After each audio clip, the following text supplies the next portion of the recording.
Hey everybody, this is Roy with www.arkansasshowcaseradio.org show, and we're just waiting because in just a moment, Mr. COLLIN RAYE is going to be calling us up, and we're going to do a little interview with one of the country music's big legends, and that should be pretty cool. We just got through watching his concert down in at the Riverfest, and put on an outstanding show. It was him, Sammy Kershaw, and Aaron Tippin, Aaron. And it was outstanding. It was one of the best shows of the Riverfest, in my opinion. But anyway, he's going to be calling us here just a little bit, so stay tuned, and I'll be right back. Hey, is this Roy? Yes, is this Mr. COLLIN RAYE? This is he. This is COLLIN RAYE. How you doing, brother? Well, good, man. I just got through watching you Friday night. Oh, I know. That was a ton of fun, wasn't it? It was. It was hot. It was hot as hell, though. I know it was. It's sticky. When Sammy Kershaw comes out there in shorts, you know it's hot. Now, we had such a good time, and I'm just so thankful that the rain didn't come on any stronger than it did, because I was afraid the way the skies were looking early in the day that it might just rain it out. It didn't happen, though. Oh, no. I mean, it was great. I mean, it was hot, but I mean, there was still, by the time you guys got on, it started cooling off a little bit. Yeah, it wasn't too bad for us, and these kind of, whenever you do outdoor summertime shows, you got to figure it's probably going to be hot, but the folks don't care, and man, they made us feel so welcome, and it was just, I really, really enjoyed it. I always love coming to Little Rock anyway, just because it's close to home for you. Arkansas's home. That's the capital. That's the big town, so I mean, they always give me such a good welcome there. Well, you're from DeQueens anyway, right? Late. Yeah, sorry I'm calling you a little bit late. Now, speaking of rain, we're in Nashville right now, and it is a deluge coming down. And I was driving, so I thought I better pull over here somewhere safe before I get on the phone. No, yeah, I was born in a little town called DeQueens, down 50 miles north of Texarkana, and then raised in Texarkana. So yeah, it's home for me. Yeah, I was looking at your bio there, and you were Bubba? Yeah, that's what I was always. My name is. People have known me a long time. There's always Bubba. I have an older brother, Scott, who actually plays with Miranda Lambert, and he's been with her since she started. And so since I was the little brother, you know how it is in the South. Sometimes your big brother starts calling you Bubba, and next thing you know, everybody calls you Bubba. So I didn't get the name Colin until I got signed with Sony. Oh, they didn't like Bubba? No, they didn't.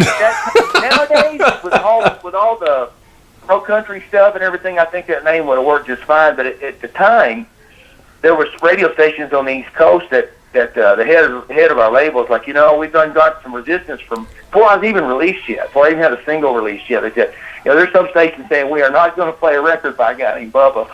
They thought it was too redneck sounding, so they said you got to come up with another name. And actually, I made a list of some names I'd be comfortable with, and they totally ignored my list. Somebody at the label picked COLLIN. So they said, so what was your number one on your list? What was your number one? You know what, brother? I don't even remember. I always liked the first name Tom, so it was Tom something. Tom Ray. I didn't even have Ray. I had something else instead. I forget what the last name was but I thought if I'm gonna change my name, I might as well go whole hog, and just totally change the last name too. And they're the ones that stuck with Ray, which was nice, But I never thought COLLIN wasn't even on my list of possibilities. It never occurred to me. But it's amazing once you get handed a new name, it only takes you about a week, and then with people calling you that, next thing you know, you're used to it. So what did your family think about you changing your name and everything, like your mom and dad? Well, they didn't like it, actually, my mom liked the name COLLIN. I remember she used to say, she goes, I thought about naming you that. So I was like, okay, well, that's right. My dad didn't like it because they changed the spelling of my last name. Because my legal last name is spelled W-R-A-Y. And so, there's a big contingent of Rays in Arkansas, and so our name is really spelled W-R-A-Y, but the label's like, well, we got to go with an R because no one's going to look in the record being under W for a guy named Ray. So they changed it to R-A-Y-E, and my dad wasn't very happy about that, but he got used to it. So now we always ask everybody that when we do the interviews like this, when you got into this, was it for the money, the fame, or was it just to pick up chicks? Well, the latter.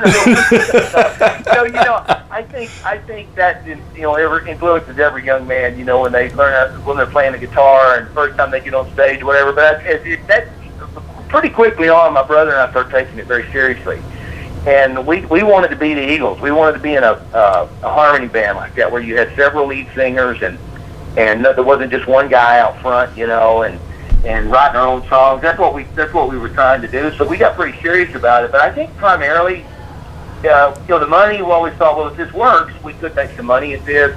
But that was never the primary deal. I think we just felt like we were good. We felt like we were better at it than a lot of people that we were playing with, and thought, you want to be liked. I think a musician, a singer, you want to be liked. You want to be accepted, and there's nothing better than because when we went back in those days, you paid your dues. I mean, it was hard dues. We played places that I would never wish upon anybody. And the kind of bars that are pretty much burned or tore down now. It wasn't like Denim and Diamonds or Cowboys or something like that. These were joints, rough joints, but we were playing just because we wanted to play music so bad, and no one ever put their hands together and clapped for us, ever.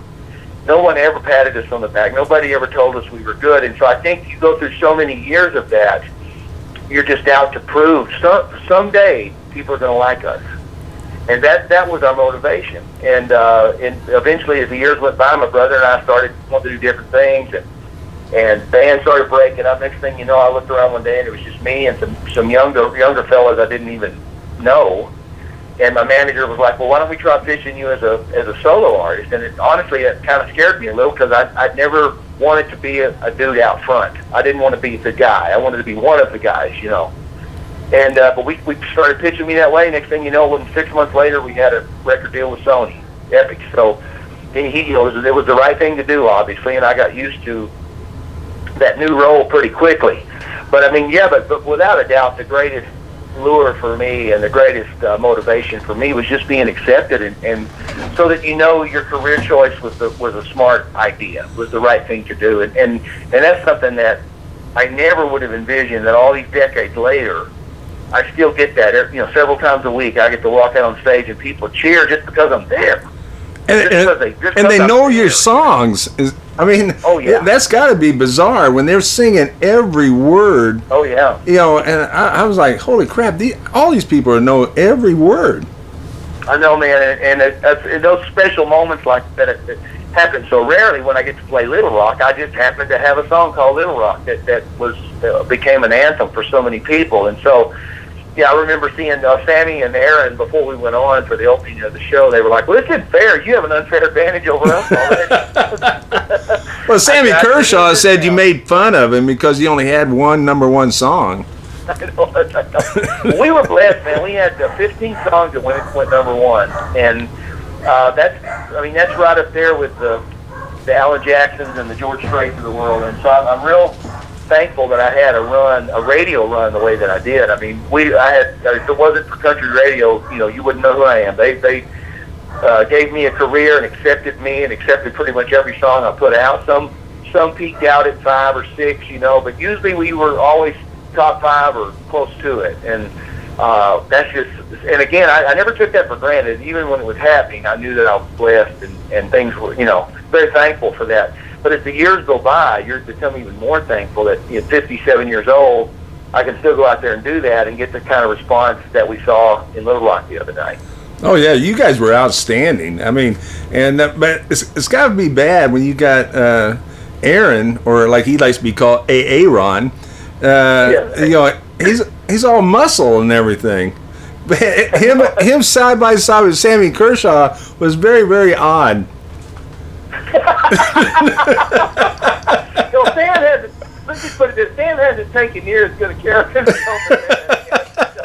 But I mean, when you think about Aaron Tippin back in the day, I mean, he was a bodybuilder. I mean, he was perfect for that working man image that he had, because he put a black T-shirt on, and he looked like a guy you'd see on a construction crew.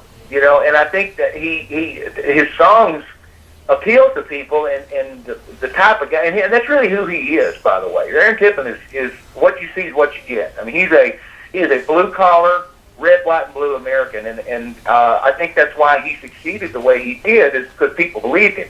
Because so often, a music artist will try to present themselves, present an image for obvious reasons, just trying to break through so that people will remember them and then go, oh, he's the guy that does this, or she's the girl that does this. But then often it doesn't work because the image looks fake. It looks superficial. And boy, with Aaron Tippin, though, that's exactly who that guy always has been and still is. How do you guys get hooked up, you three doing the tour like that? Well, see, Sammy started this thing about 5 years ago. It was his idea to do this thing called Roots and Boots. He came up with a name, and he had different people early on with him. I know Joe Diffie did it with him for a while. I think Tracy Lawrence did a few with him. But Aaron joined in pretty early on, and so it was usually them two with a random third artist, depending on who else they could get. Like I said, sometimes it was Diffie, sometimes it was Chestnut. But I was asked to join in about a year and a half ago, and I thought at first, well, this will be a little bit different, because all three artists are so distinctively different. We all sound totally different. Our music is different. We all went at it with a different approach and whatnot. And I thought, well, this could be kind of cool because the bottom line is we're selling the 90s. We're selling the 90s country, which I think was a phenomenal time in country music history. And thanks to Garth, and a lot of walls were knocked down, and it made a lot of room for everybody. And so I think that's why we all had the careers and the long-term success that we had. And so I thought, what a great idea to have three different artists. Sometimes on the acoustic version of Roots and Boots, we're all on stage together the entire time, just trading off songs, taking turns. Right. But for the more lively events like the other night, we do it where it's more electric and a little bit more high energy, and so we thought it's better to start the thing together, do a song apiece, then Sammy goes, then Aaron goes, then I go, and then we come back out, everyone else back out at the end to finish up together. It's just, man, we're turning down dates. We're getting really offers for this. There's some that we just simply cannot logistically do, but this is, Sammy said, the Roots and Boots has never thrived like it is right now, and so. I just think that's a testament to 90s country. I think we're making a comeback, and I'm hearing all the time radio stations telling me, we were playing the modern bro country stuff, but now we're going back to playing 90s because that's what the people want. That's a phenomenal. Oh yeah. Now we already did an interview with Sammy and Aaron, and they both love being on the bus. Especially Sammy. He said he doesn't want to get off the bus. He'd rather be on the bus the whole time. I think that's because they got a lot of food on the bus. But I don't know. Do you love being on the bus? He wants to go, man. Yeah, Sammy wants to. He said that he'd just stay going all year if he could, And no, I definitely love coming home. But I got to say, I'm loving this tour because it's, again, like I said before, and I've told Sammy and Aaron both this, is I always wanted to be a part of a group. I always wanted to be a part of a team. And even though I found my success as a solo artist, a front man, guy up front, etc., I feel like I'm part of a band now. I feel like I'm part of a group again, and it's not just all about me. It's about the three of us, and and the idea is to each of us make the other two look good and support, as a team effort. And again, the egos that are in music, it's hard to find three guys that are willing to do that. And we're all really unselfish when it comes to, it's never about, well, I want to do this or I want to do that. Like Sammy wanted me to go last. And he says, no, you should go last. You should go last. And I'm like, buddy, I'll go first. I'll go second. I'll go last. You tell me where you want me. And he says, no, I'll go first, and Aaron, and then you go last. And so, I'm up for whatever they want to do, and that's the way they feel. And that's comforting, and it kind of makes you just want to keep going. Sam was saying the other night, he goes, we could do this till we're 90. And I don't know if that's true or not, but I think we can keep this going for a long time. Well, I tell you, I felt bad for you because your forearm must hurt like hell because you keep clapping on your forearm, holding the mic. Did you ever notice that you do that? No, I do what now? Again? When you're clapping, you got the mic in one hand, right? Oh, yeah. And you keep hitting your forearm I'm like, oh my God, that's got to hurt like hell after the end of the concert. Well, that's good for you, though, because it builds up your forearm. You're only going to have one big forearm there, Colin. The Colin is the right one's probably bigger than the left, because I always tap down on that one. But I always love to clap hands, and if you do that with a mic in your hand, obviously you're pounding on the microphone, so you can't do that. So I figured out, well, the next best thing is just to hit myself in the forearm, and that way you get the same effect going without getting these loud, obnoxious pops. So where do you go from here? I mean, where's your next concert? Well, this week we're playing Panama City, Florida, and then Saturday night I'm back in Nashville hosting the Ernest Tubb Midnight Jamboree, which is something I haven't got to do in a while. So that's going to be fun. That's going to be on WSM and syndicated, and then next week, I know we're going somewhere next week, but brother, I tell me, I always know where I'm going to be that week, and then I take the next week one at a time. But I know we got a lot of shows. We're going to be in Colorado and Wyoming coming up pretty soon. Let's see, we're going to be in Virginia pretty soon. Going to be in Utah pretty soon. So I mean, we're going everywhere. And again, I'm still doing a lot of solo Colin Ray shows as well. But right now, I'd say 80% of what I'm doing is Roots and Boots. Well, I tell you, it was a pleasure seeing you on stage. I've never seen you on stage before, but you put on one hell of a concert, and you're just a great guy. Oh, man, thank you so much. I appreciate that. And you know what? I just believe that we're very blessed to be able to get to do this, and I've seen so many big egos in our business of people that just, they just are untouchable. They try to be reclusive and avoid people and stuff, and that's just all such.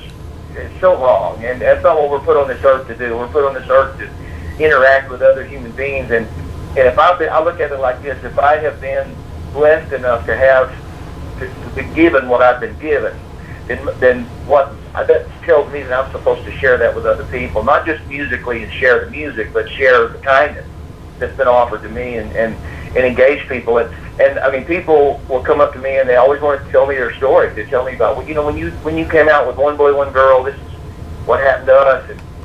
And some drunk guy said, I used that, this is my story, I'm sticking to it. And it didn't work, Colin. It didn't work. But it's amazing how many stories I get every week. And it's like the music is still fresh and new. And I feel like that's God. That's what He wants me to do. He wants me to be out there and interact with people. Well, we're thankful to have you around there, Colin, because you are just a superb artist and a great guy, like I said before. And we really appreciate you. Thank you so much. I appreciate you talking to me today, too. Anytime I get to talk to Little Rock, I love it. Okay, and you come back real soon now.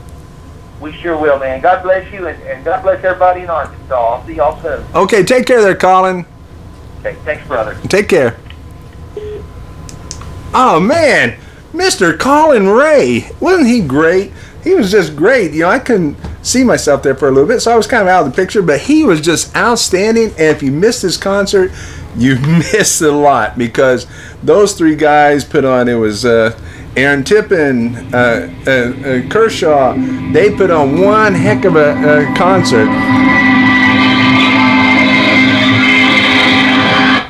And that was really odd. So that was Satan coming after me. But no, if you missed it, that was one great concert. Those guys were just having a good time out there, and all the crowd knew every word of each song, so it was outstanding. So anyway, this is www.arkansasshowcaseradio.org show, and our next interview is with Martina McBride. So stay tuned for that, and we love doing these interviews, and we're going to do a lot more, so stay tuned. www.arkansasshowcaseradio.org show. Bye-bye.